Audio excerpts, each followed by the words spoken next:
La presentación del libro Alimentos, Memorias y Política.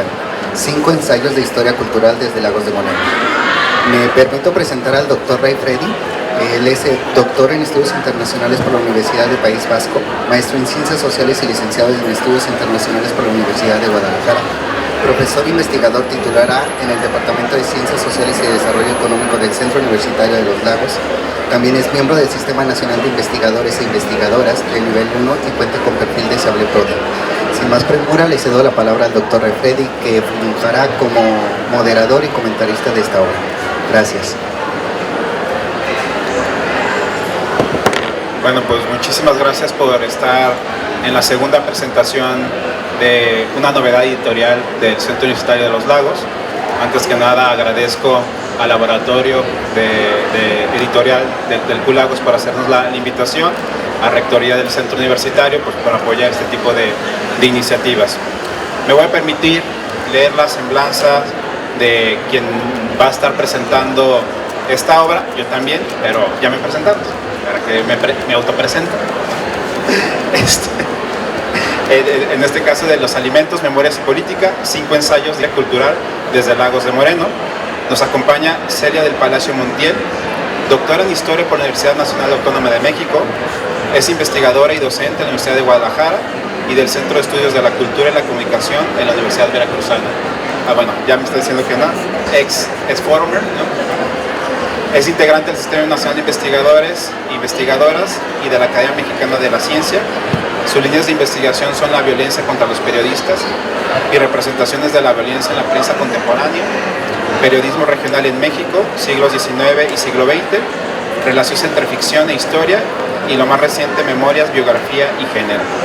También nos acompaña la doctora Irma Estela Guerra Márquez, es doctora en Ciencias Sociales por el Colegio de Michoacán, maestra en Letras y licenciada en Lengua y Literatura Hispánica por la Universidad Nacional Autónoma de México, profesora investigadora asociada C del Departamento de Humanidades, Arte y Culturas Extranjeras del Centro Universitario de los Lagos, integrante del Sistema Nacional de Investigadoras e Investigadoras, nivel candidato, también cuenta con el perfil de Sable Prode y obviamente es la encargada del laboratorio editorial del CULAGOS, y sus líneas de investigación son estudio de las manifestaciones culturales en Lagos de Moreno, rescate de material bibliográfico o hemerográfico y análisis y estudio de los textos literarios. Un poco lo que vamos a realizar en estos 40 minutos es dialogar, contar un poco acerca de esta obra, y para ello, si gusta, doctora Celia, contarnos acerca de cómo vio esta novedad editorial.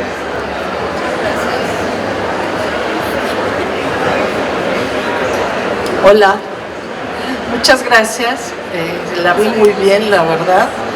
Apenas estoy viendo el libro impreso, está muy bonito, muchas felicidades. Y bueno, pues David Carvajal López es el coordinador de esta obra y la verdad me encantó. Creo que deberíamos de tener algunos antojitos aquí, pulquito, todo, para estar amenizando esta presentación. Entonces, bueno, este libro habla de la alimentación, que está atravesado por la historia cultural.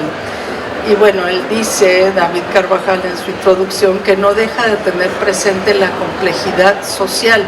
Entonces queremos decir que no por ser cultural deja de ser política. Hay un montón de cosas ahí metidas que es necesario ver, ¿no? Y por supuesto él habla también de las historias conectadas, que me parece un enfoque muy pertinente para poder hablar de las comidas, de los alimentos, de todo lo que se habla en este libro conectado con diferentes lugares.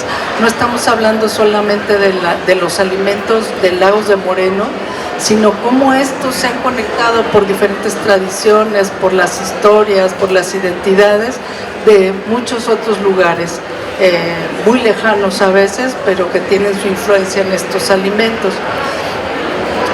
También habla de la fundación, digamos, del espacio de historia cultural en el Departamento de Humanidades en el 2004. Creo que ya antes desde Lagos habían hecho algunos estudios de historia cultural y creo que es importante señalarlo porque no en todos los lugares han hecho investigaciones sobre historia cultural desde diversos frentes. y sobre todo me interesa mucho esta historia de la alimentación que están haciendo desde Lagos, porque muy poca gente hace historia de la alimentación, ¿no? Juan Río Martínez, que estudia la gula, la obesidad, los descubrimientos científicos sobre nutrición, todo esto, híjole, la verdad es que está pues impresionante, porque no todo el mundo lo hace, ¿no? Y bueno, tenemos que entender que la alimentación no nada más está determinada por estos elementos ambientales o económicos, sino también, por supuesto, y si lo pensamos un poco, pues por la religión, por la ética, por la psicología, por lo social, por las mentalidades, ¿no? Entonces, estudiar la alimentación nos permite estudiar a toda una sociedad, más allá incluso del lugar donde se produce, ¿no? Entonces, un alimento, una bebida, se puede movilizar la memoria de los pueblos. Y bueno, eso lo sabemos, ¿no? Desde Proust con su Magdalena, que la prueba y eso lo lleva a repensar toda su vida, ¿no? Pero eso, la memoria sobre las formas de producción, sobre las formas de consumo que se dieron en otros siglos, pero también sobre los problemas políticos, las etnografías, para averiguar sobre las diferencias de género. Y bueno, los artículos que vienen aquí, los 5 ensayos, tienen que ver con pulque, racismo, clasismo, capirotada, religión, cultura, etc. El primero de ellos es sobre los refrescos, de María del Mar Martín Macías, y hace una historia de los refrescos, en particular en Lagos, pero en otros lugares también, ¿no? Cómo empezamos a consumir refrescos, algo que es tan cotidiano para nosotros, pero que no era así, ¿no? Estas bebidas gaseosas se presentaron como medicamentos, ¿no? El Mundet, el Tonicol y por supuesto la Coca-Cola, ¿no? La Coca-Cola se vendía en las farmacias para diversos males intestinales y demás, y pues consumías esto. Ella, a través de cuestionarios en las familias de los Altos, buscó qué se acordaban de aquellos refrescos históricos. Entonces, bueno, hizo una historia, digamos, de las fábricas de los refrescos locales, que eran, por supuesto, de fabricación artesanal. Nos habla de las fosforitas que se vendían en las farmacias y en los tendajones, en las fondas y en los mercados, pero lo que se usaba era tomárselas ahí, y a mí me sorprendió mucho. Y bueno, pues las hacían en ese momento con jarabe y con otras cosas, te preparaban tu refresco para tomártelo ahí, no te lo podías llevar a tu casa. Entonces, bueno, ahí te quedabas, platicabas con tus amigos, etcétera, y te tomabas el refresco ahí. Entonces, bueno, como todo este trayecto hacia que ya te lleves tu botella a tu casa, y que ahora los retornables, los no retornables, todo esto, a mí se me hizo un ensayo bastante, pues, interesante, y sobre todo para, si nos ponemos, digamos, a pensar en todos esos refrescos que ya han desaparecido. Yo no sé de cuántos se acuerdan ustedes, pero aquí en Guadalajara los caballitos, caballotes, creo que ya no existen, ¿no? Hay en el norte el del Valle, el Squeeze, los soldaditos de chocolate, todo esto que ya no existe. Y bueno, creo que habría que hacer como una memoria de todo esto que se perdió, ¿no? Y eran fábricas artesanales antes de que las compraran una o dos marcas, como ha sucedido con muchas cosas. El segundo ensayo tiene que ver con la huerta, el terruño que cultivaron los abuelos, de Irma Estela Guerra Márquez. Y bueno, habla del paisaje cultural, que tampoco estamos muy cerca de poder entender qué se entiende por un paisaje cultural y cómo han ido cambiando estos paisajes culturales en la ciudad. Aquí ya en la ciudad no podemos pensar en las huertas, ¿no? ¿Quién tiene una huerta en su casa? Ojalá que pudiéramos pensar en esto. Ahora incluso nos venden los fraccionamientos ahí cerca del campo para que tengas tu pedacito de algo, ¿no? Pero la verdad es que estas huertas tienen su propio mundo simbólico, ¿no? y ella hace un seguimiento por la literatura, por todas las fuentes donde se habla de estas huertas, y que la verdad pues era algo muy sustentable. Ojalá pudiéramos volver a esas huertas, y eso es lo que se está tratando de fomentar ahora, que cada quien tenga en su casa un pedacito para cultivar sus propias plantas, etcétera. Y bueno, ella recoge los recuerdos, las alusiones literarias, todo esto que describe a las huertas. Y pues también destaca la participación de las mujeres. Ellas eran las que estaban cultivando la huerta, ya estaban a cargo de esto, y pues la relación muy estrecha con las gastronomías locales. Lo que tenías en la huerta era lo que cocinabas en tu casa o lo intercambiabas con los vecinos, etcétera. Cómo se hacían estas relaciones, y sobre todo que eran espacios de sociabilidad. Y muchas obras del siglo XIX hablan de esto. Pues vamos a la huerta y hacemos una comida en la huerta, y los enamorados pues se encontraron en la huerta y por fin se conocieron en la huerta, etcétera. Eran unos espacios que estamos perdiendo y que ojalá pudiéramos recuperar en las sociedades actuales, que es muy difícil, pero creo que sería pues muy sustentable, sobre todo, volver a esas prácticas, ¿no? Luego el otro ensayo, el tercero, se llama Los mejores tacos los hacen los hombres, que es una aproximación antropológica desde el género y la función social del taquero en Lagos. Y bueno, yo nunca me había puesto a pensar en eso, de Ángel Cristian Luna Alfaro. Nunca me había puesto a pensar que de verdad los taqueros en general son hombres. Nosotros tenemos aquí una cultura taquera muy extendida en la noche, y vamos y nos comemos los tacos en los puestos y demás, pero quien está ahí atendiendo generalmente es un hombre, ¿no? Y bueno, él hace una observación participante en un delicioso, envidiable, suculento trabajo etnográfico que, híjole, me dio una envidia horrorosa, que se fue a hacer un recorrido por las taquerías y demás. Pues estuvo viendo que los tacos de guisado del día son mujeres las que llevan los tacos, ¿no? Pero los tacos de la noche son los hombres, ¿no? Y en general pues son centros de reunión también masculinos, tienen horarios distintos, hay toda una economía del taco que tiene que ver con esta economía informal de los puestos, etcétera. Y además pues hay diferentes modalidades del involucramiento de los varones ahí, ¿no? Y tienen un poder que está derivado de ese trabajo. O sea, el hombre se siente empoderado porque puede ir y vender los tacos, hacer los tacos, etcétera.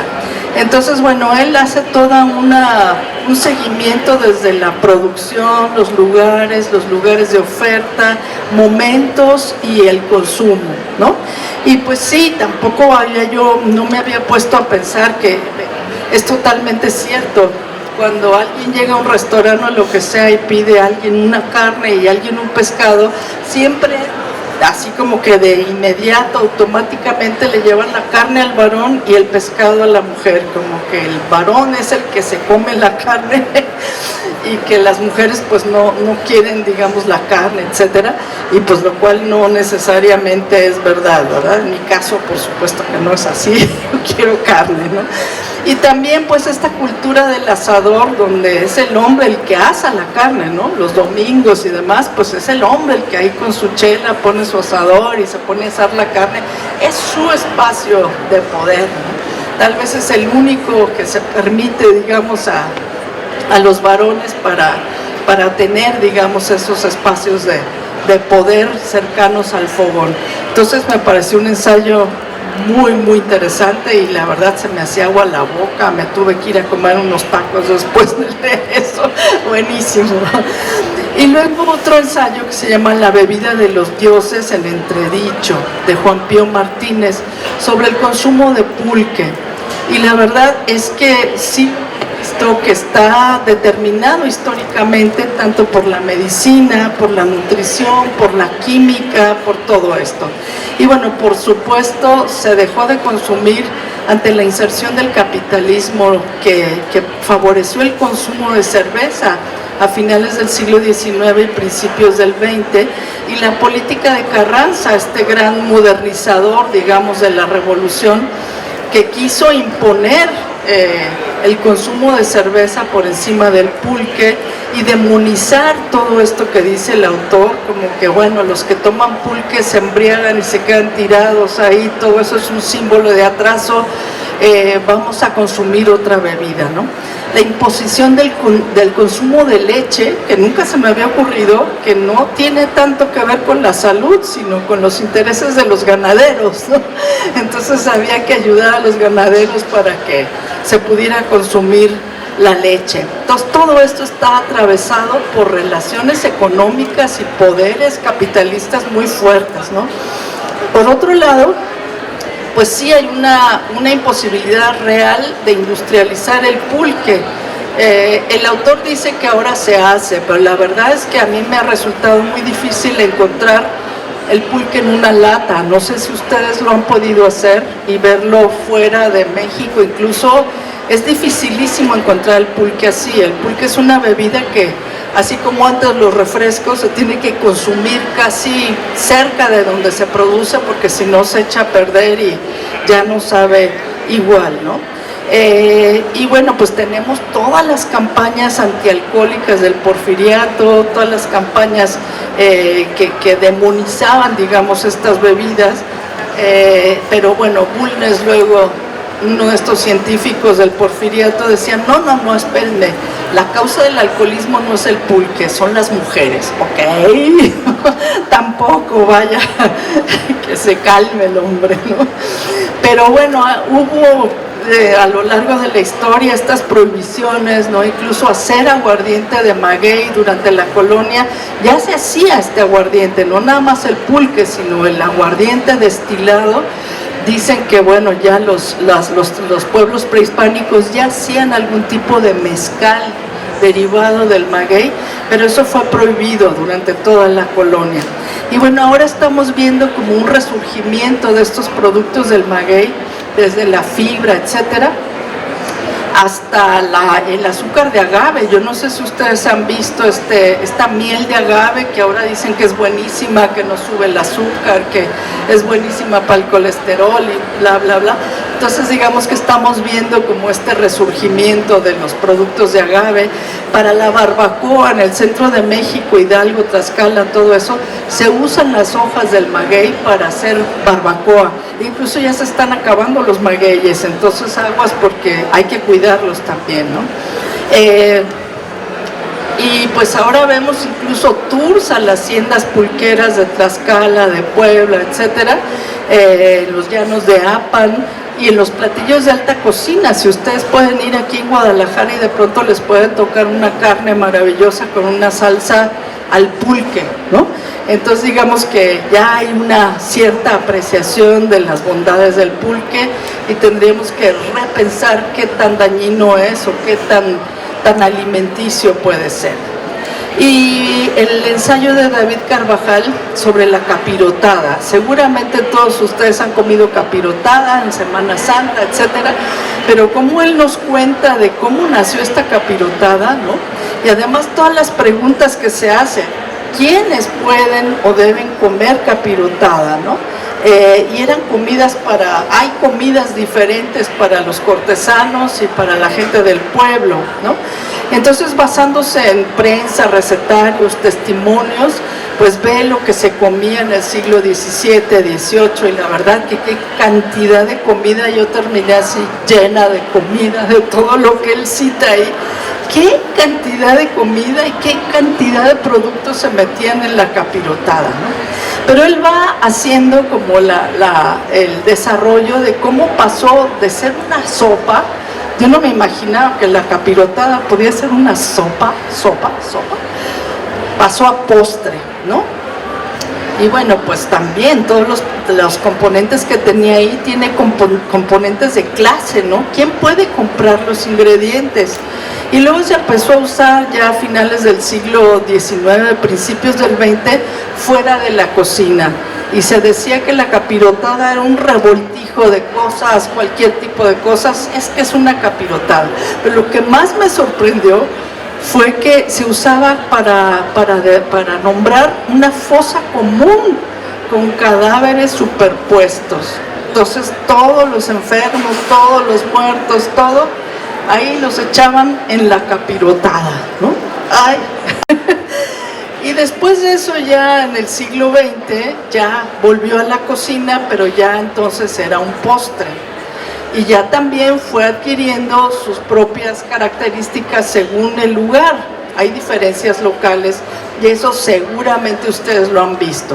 No es lo mismo la capirotada de Jalisco, que lleva tomate, que a veces alguien le pone cebolla, que las capirotadas del centro del país. Mi familia es del norte y por supuesto la capirotada de Durango no tiene nada que ver con la capirotada de Jalisco. Cuando me dijeron que le ponían tomate y que la guisaban, yo casi me... Claro que no, eso no se usa allá, se le pone queso, etcétera. Entonces cada uno de esos componentes tiene que ver con la identidad local, regional de los lugares donde se prepara. Y según eso, pues también evidencia el origen de clase, o la cercanía o la lejanía de la tradición. Hay algunas capirotadas que se han hecho con picón de huevo, por ejemplo este pan de huevo con crema y diversos componentes, almendras y otros, y por supuesto pues saber quién puede comprar el picón de huevo en vez de un pan duro, tostado, etcétera, y ponerle la crema y ponerle todos los ingredientes ya más office, ¿no? Ese ya es otra capirotada que no tiene que ver con la original.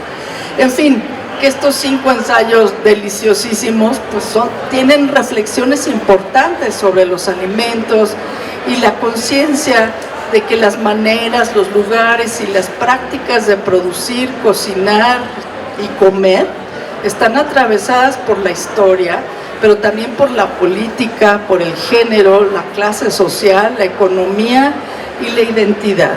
Entonces, bueno, no me queda más que felicitar a cada uno y cada una de los autores y por supuesto buen provecho cuando lo estén leyendo, y les suplico que se pongan ahí su plato de tacos y su pulque y todo lo que se les antoje para poderlo leer a gusto. Gracias.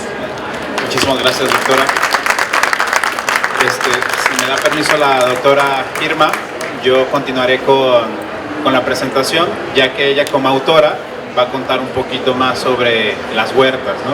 Que sea el teaser para que todos quieran leer este libro. Y precisamente mi discusión, mi diálogo que hago con el documento lo veo en 2 dinámicas, ¿no? Y lo hago a través de 2 cuestionamientos. Cuando revisé el texto, cuando lo leí, es ¿por qué hay que leerlo? ¿Por qué hay que leer este tipo de libros? Y la otra pregunta es ¿qué vetas nos dejan para futuros proyectos editoriales en la historiografía, en la historia cultural y en todo este ambiente gastronómico, culinario que está de moda, en un boom? ¿Por qué está presentando un internacionalista un libro de historiadores, de antropólogos? Pues por lo mismo de que podemos dialogar sobre diferentes temas, y en este caso sobre la historia cultural y sobre el tema del patrimonio gastronómico. Entonces, la primera pregunta, el por qué leerlo, para los investigadores en ciernes que están interesados en métodos cualitativos, el acercamiento a la etnografía, el acercamiento a las entrevistas a profundidad, te permiten ese acercamiento, y que creo que para los noveles, en este caso para los estudiantes, creo que es un buen acercamiento para acercarse a utilizar estas metodologías que a veces son ajenas, más allá del antropólogo, el historiador, para otro tipo de formaciones, ¿no? Como en este caso como el internacionalista o hasta el mismo economista. También, ya lo comentaba la doctora Celia, porque sigue consolidando esta escuela o esta visión de la historia cultural y la gastronomía que comenzó el doctor Pío a principios del siglo, y que obviamente ya el doctor ya se jubiló, pero que ha seguido, bueno, también es solamente uno de los autores de uno de los capítulos, el capítulo del pulque, pero que ya hay otros documentos como este que estamos presentando y otros que vienen el próximo año, que también empezamos a discutir sobre la consolidación de la historia cultural en el aspecto gastronómico. También el tema, y el doctor Carvajal lo trata bueno, lo insinúa y lo recalca. O sea, ese es el tema de ser críticos con este tipo de historia cultural, que a veces pensamos de que idealizar el tema de la gastronomía a veces ha sido negativo, ¿no? Hablar del refresco, pues el refresco es, a todos nos gusta, sí, pero ¿es un mal necesario? No sabemos, porque por todo el tema de las enfermedades que pueden traer, ¿no? La diabetes y otro tipo de temas. Entonces, él cuestiona la idealización del tema gastronómico, y por eso es que en su momento se le titula también con el aspecto político. Entonces, el tema crítico reflexivo de los ensayos sobre ciertas industrias, ritos de preparación de los alimentos o roles dentro del aspecto gastronómico. Pero, y aquí hay una de mis observaciones cuando revisé el documento, a mi pensar siguen siendo preliminares y descriptivos.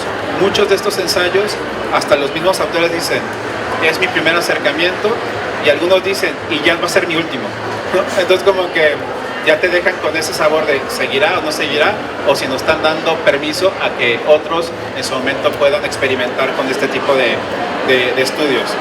Y otro, que este análisis un tanto superficiales en este primer momento, olvidan la importancia del espacio-tiempo de dichos productos, porque al final de cuentas esa huerta, esa capirotada, ese pulque, ese refresco se dio origen en un tiempo-espacio que era el ideal o el idóneo en ese momento, ¿no? Y que esto a veces el historiador lo da por sentado, pero no vemos un poco más por qué la industria refresquera se dio en su momento en Lagos, en San Juan de los Lagos y en los otros municipios aledaños a los Altos Norte de Jalisco. Y el cuarto punto que yo quiero, que ya lo reseñó la doctora Celia, los ensayos te envuelven y te invitan a conocer el mundo de los refrescos en los Altos de Jalisco, la importancia de las huertas, espacios para sembrar hortalizas, flores y árboles, pero tanto desde su función productiva al nivel sociocultural. Entender o reflexionar sobre el oficio del taquero, desde un rol de género o la función social de en la dinámica del platillo más icónico de México. El análisis de lo prehispánico a través del pulque y su devenir a lo largo del tiempo colonial y moderno, o lo mestizo mediante el estudio de la secularización de la capirotada en México, en este México independiente, observado desde lo religioso, lo político y lo cultural. Eso es como el por qué yo los invito a que lo lean. Otra es qué vetas deja este documento, y que yo creo que los que estamos aquí interesados en el tema gastronómico pues nos están dando como pie a que sigamos continuando con este tipo de estudios. Yo diría que más allá de la etnografía o la entrevista, hay discutir cómo se puede hacer esta historia, ¿no? Más allá del archivo, del gabinete, es cómo podemos hacer nuevas formas de historia. Es una discusión que creo que los historiadores, los sociólogos pueden meterse mucho, los antropólogos, los arqueólogos. Aquí yo invitaría a revisar las genealogías, ¿no? Esto creo que es una de la arqueología del saber, de Foucault y otro tipo de proyectos. Las genealogías de ciertos alimentos, por un ejemplo, el chile, los quelites, los dulces, las industrias en su momento de la región Altos Norte, lecheras, avícolas o la porcicultura, así como los procesos constitutivos de apropiación por parte de los habitantes del lugar. Voy a dar algunos ejemplos. La industria del helado a través de Danesa 33 o Bolonia, revisar cuál es su origen, desde el sorbete, persa, chino, turco, el gelato italiano, el islanés, o por los inmigrantes que llegaron a habitar la misma región de Altos Norte, o por la cuenca lechera que existe en la región. Saber esos orígenes de ese producto en específico, en este caso del helado. O revisar el origen de la pachola, ¿no? Porque todos hablan de que la pachola es de la región, y los primeros estudios o los primeros documentos que se encuentran es en mascota, ¿no? Y es en mascota, y se habla sobre el metate, ¿sí? La carne, ahora sí que en su momento trabajándola en el metate, ¿no? Entonces eso hay que empezar a discutirlo, ¿no? Siempre, al menos cuando llegué yo a Lagos, uno de los primeros platillos que me contaron que era la pachola, ¿no? Pero hay que ver que hay más. O en los últimos años el auge de la cerveza artesanal o del molde de arroz, que se conoce poco o nada de su posible origen alteño, que creo que es algo que podríamos estar discutiendo también. Abrir el espectro del análisis historiográfico de la gastronomía, en los altos norte de Jalisco, el Bajío y el occidente del país. Aquí mis preguntas son si existen platillos en común, que yo podría mencionar las guacamayas, las pacholas, la birria, el pozole, la carne en su jugo, o los alimentos prehispánicos de los grupos primigenios, en este caso los chichimecas, texcueques, tascanes, zapotecos, que en su momento, aquí cito, heredaron el aprendizaje de comer de los matorrales espinosos, de las huizacheras, de las nopaleras, de la biznaga, los mezquitales, de los bosques de los ríos de los lagos y de los pastizales de la región. Esto lo dice Castro en 2016. Entonces aquí empezar a discutir qué tan mestizo, qué tan prehispánico es la gastronomía de Altos Norte. Y con esto termino. Si existe alguna identidad gastronómica laguense o alteña del Bajío o del occidente, de Jalisco, de México, porque esto de la discusión mestizo prehispánico también es algo muy interesante que lo plantean, pero creo que nos dejan nada más ahí como ese sinsabor de qué más y qué podría faltar. También algo que yo cuando discutía este texto es cómo las industrias, como en este caso Nestlé, se apropia del helado danesa 33, o cómo empresas refresqueras se apropian de los refrescos.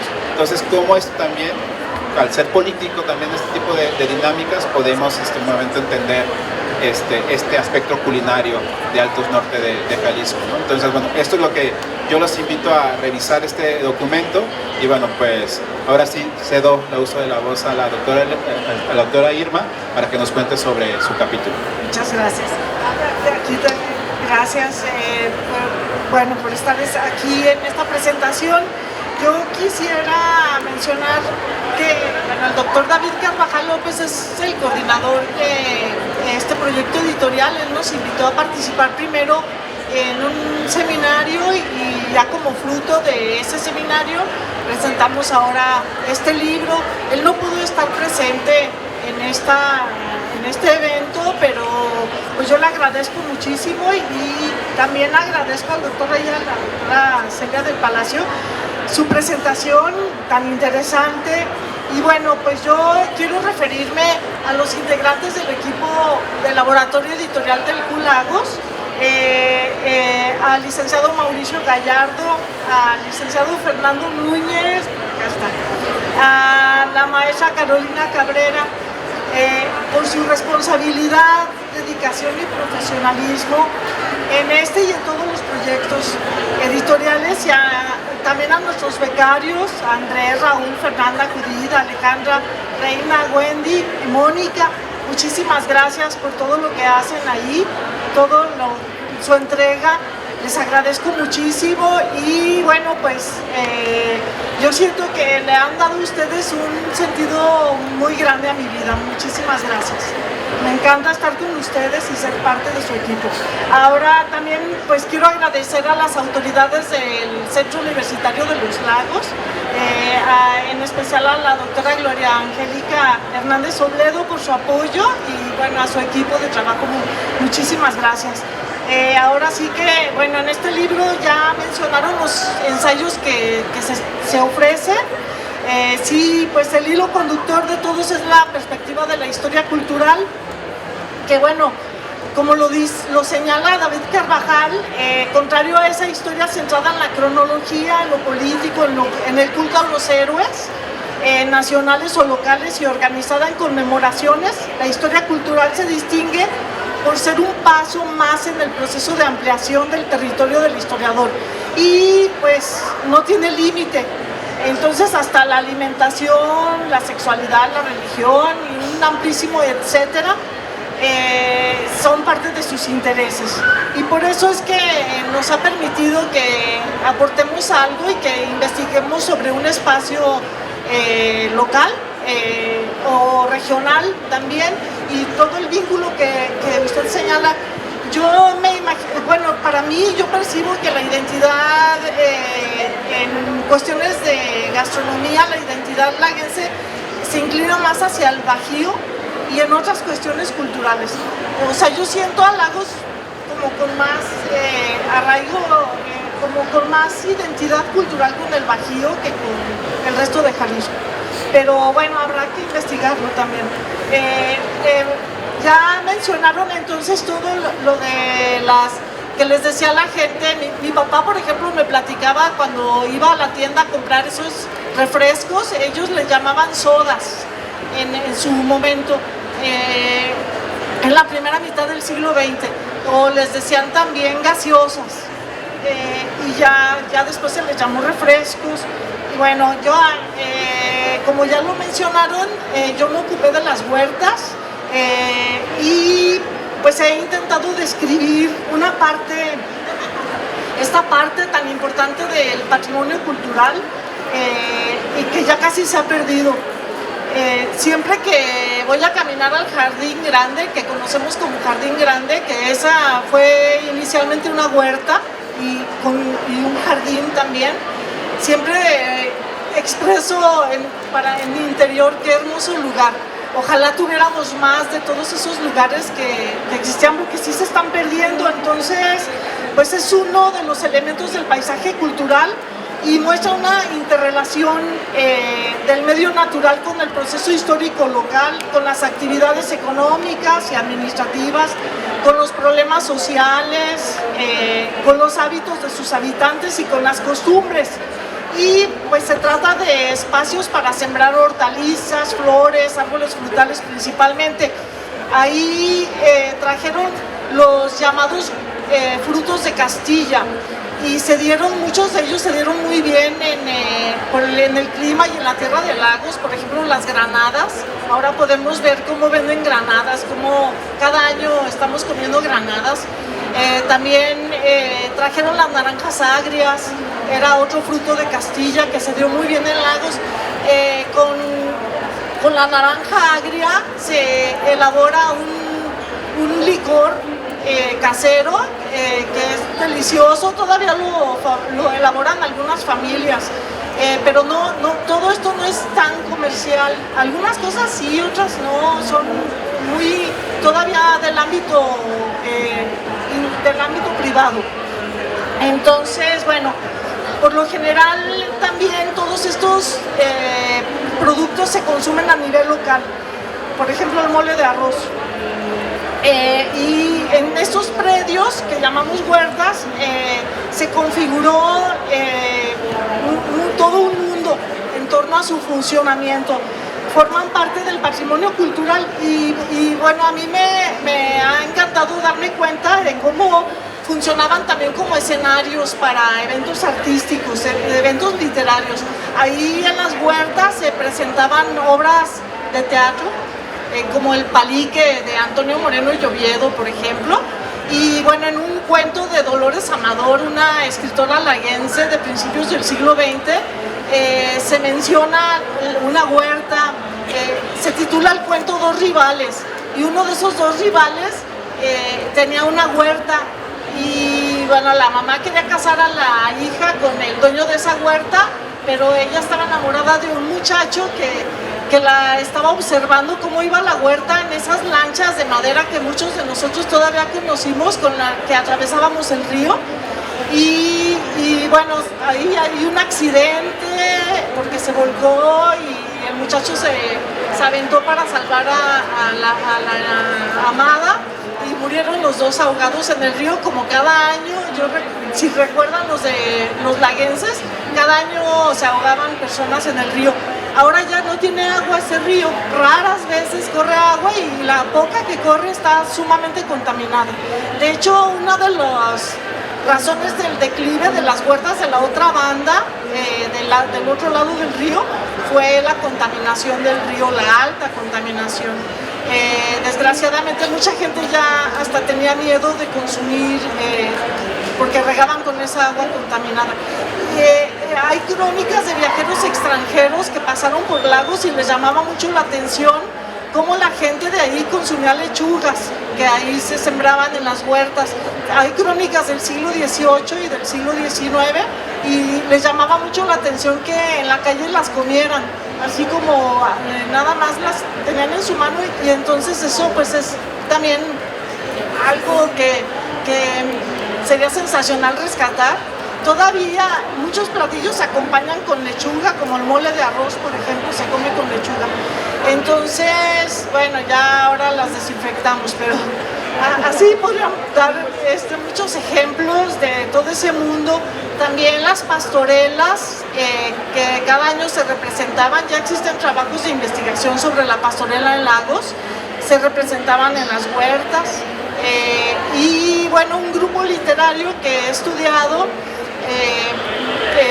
el grupo literario de 1903 hacía sus reuniones mensuales en una huerta, en la huerta de los Morenos, así era de la familia Moreno, y le decían la huerta de los Morenos, o la huerta de fulanito, la huerta de manganito, así como la gente sigue mencionando los lugares con el nombre.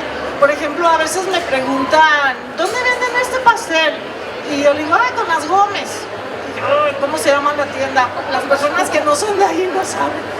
Y ya, les digo el nombre de la tienda, pero así también se llamaban las huertas.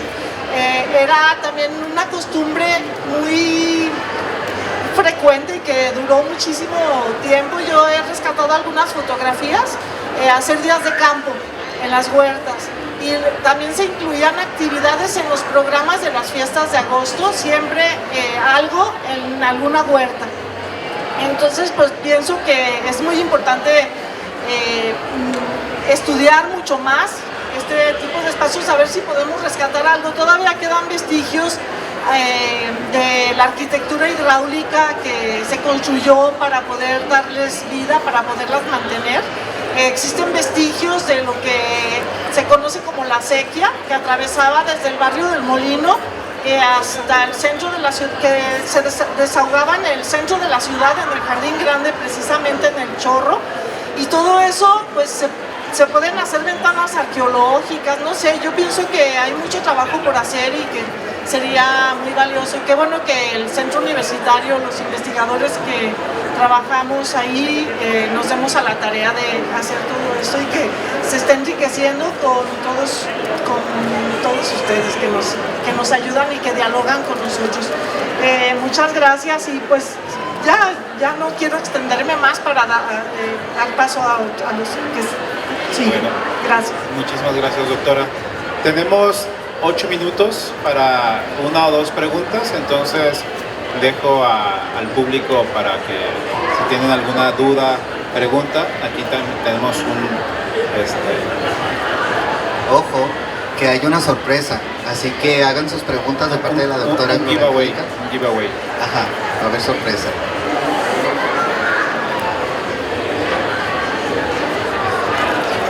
Bueno, yo llegué un poquito tarde, pero en la explicación sí escuché sobre alimentos, sobre memorias, pero ¿por qué política? O sea, sí entiendo que debe haber aquí incluida también política, pero esa parte no, como que no la veo reflejada ahorita en la plática. Hola, yo soy estudiante de la maestría en Ciencias Químicas y me interesó como esta propuesta, o quisiera entender cómo podríamos como fusionarlo, como la parte científica, como que esta parte más social nos ayude como a tratar de recuperar pues el campo o las mismas huertas, ¿no? Porque obviamente ya no es lo mismo la contaminación de hace 35 años a hoy, ¿no? O sea, ¿cómo creen que podrían fusionarse como para tratar de recuperar justamente estos espacios o estas historias y que esta parte cualitativa pueda pasar a ser parte cuantitativa y como así que prospere un proyecto en mejoramiento o en recuperación de los espacios, ¿no? Me interesa como esa parte, no sé si lo tengan.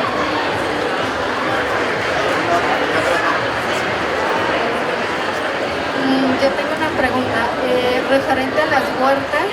Nos comentaba la doctora Irma que hay pues huertas que tienen pues una tradición o que desde hace mucho tiempo existen.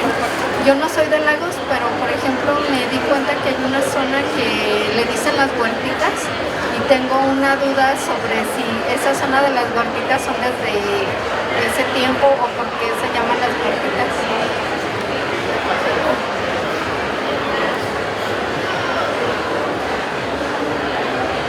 Muy interesante. Pregunta y comentario. El comentario es, qué interesante podría ser a través de huertos familiares, aunque sean huertitas, que es el hilo conductor para la recuperación de muchas tradiciones de comida, de sociabilidad, de todo lo que nos dijiste, Pastorela. Y la pregunta, yo estaba como preocupada de la exacerbación de la cultura del taco. No que no crea en los tacos o que no los coma, pero como que se le ha dado un lugar, para mi gusto, preponderante en la cultura. Y la pregunta es, ¿tendrá que ver con la defensa del machismo?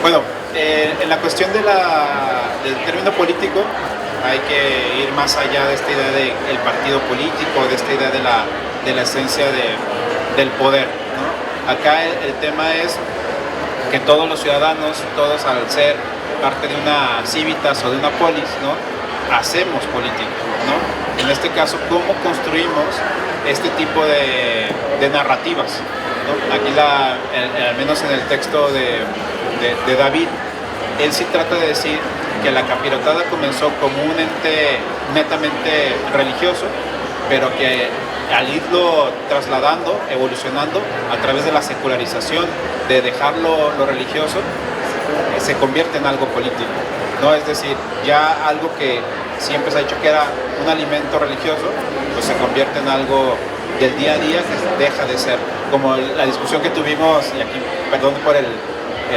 paréntesis, en el pabellón gastronómico de Altos Norte, ahí en Culagos, donde se hablaba de el por qué el hombre no podía hacer la comida, ¿no?, en la casa, mientras que afuera sí lo puede hacer, ¿no? En este caso a través de las taquerías. Esa es una forma política también de discutir, porque en la casa solo la mujer no les dejaban a los hombres cocinar, mientras que afuera, ya lo dice Cristian, bajo la intemperie, la fuerza, la noche, pues el hombre es el único que puede enfrentar ese tipo de cosas, ¿no?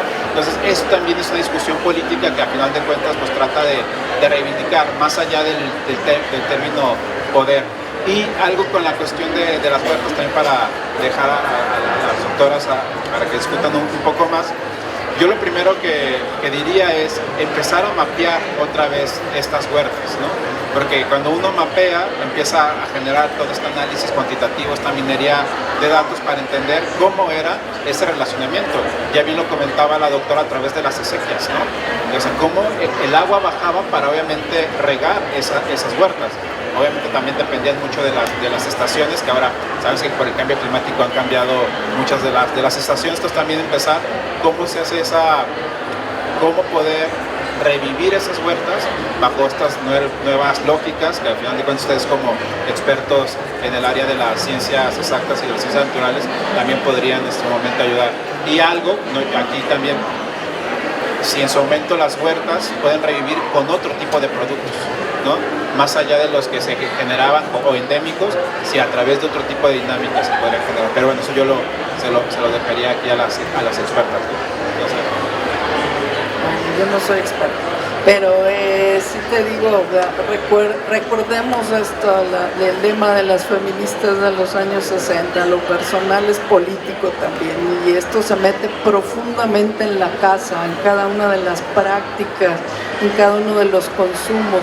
Entonces lo cultural no puede ir, digamos, alejado de lo político, ¿no? Yo dije varias de las cosas que se señalan en los ensayos, que pues vienen de arriba, vienen del poder político que dice qué puedes comer, qué no puedes comer, qué se siembra, qué no se siembra, entre otras cosas lo que decía yo del agave, ¿no?, que dice uno de los ensayistas, y que fue una política directamente desde la presidencia de la República y para abajo, todos los higienistas, todos los médicos, todo este afán progresista del porfiriato de decir es que el pulque no se debe consumir porque es un alimento que retrasa, que es para los pueblos así ignorantes, que es esto, que es lo otro, vamos a ir con el progreso, ¿no?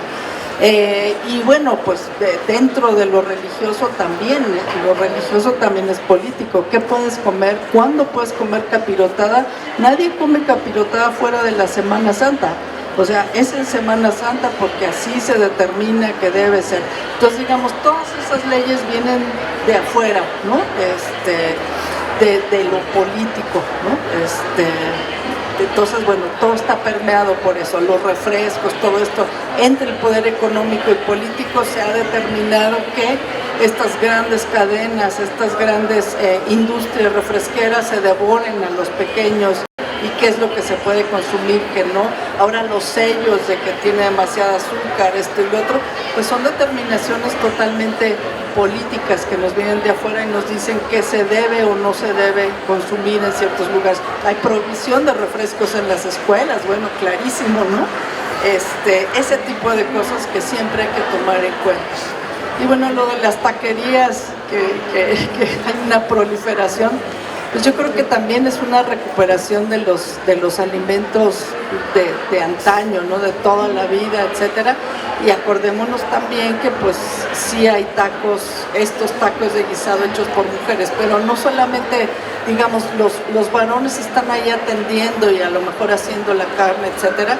Pero recordemos que la cultura del maíz es absolutamente femenina, ¿no? Palmear las tortillas y hacer las tortillas, todo esto, las salsas, todo eso, seguramente hubo muchas manos femeninas que hicieron posible que ese taco llegue hasta el puesto de tacos de la esquina, ¿no? Entonces, creo que es una fusión maravillosa entre los géneros, más bien. Así me gustaría pensarlo. Bueno, sin tanto reconocimiento, bueno, hasta algunas personas pensaban cambiarle el nombre a Lagos, porque hay muchas taquerías, por Tacos de Moreno, Jalisco, sugerían. Y bueno, sobre las huertitas, sí, toda esa zona eran las huertas. Es que en el pueblo de Moya, las familias de ese poblado indígena tenían una huerta en su casa y una huertita en toda esa zona, que ya no sé por qué se autorizó que se urbanizara y ya desaparecieron esas, pero se le quedó el nombre al fraccionamiento como las huertitas. Y otra parte de las huertas de Moya era donde después se construyó el barrio de la Huitlacocha, y ahí en la Huitlacocha sí todavía quedan algunas huertas. En Moya solamente en algunas casas se conservan, pero las huertitas ya es un fraccionamiento. Ajá. Y sobre cómo podemos, urge hacer algo por ese río, para algo, propuestas de tratamiento, de rescate, algo. Perfecto, bueno, pues estamos a tiempo. Y pues muchísimas gracias por escucharnos, los invitamos a tener el libro y invitamos ahorita a los que hicieron las preguntas para que tomen una foto acá con el libro, por favor.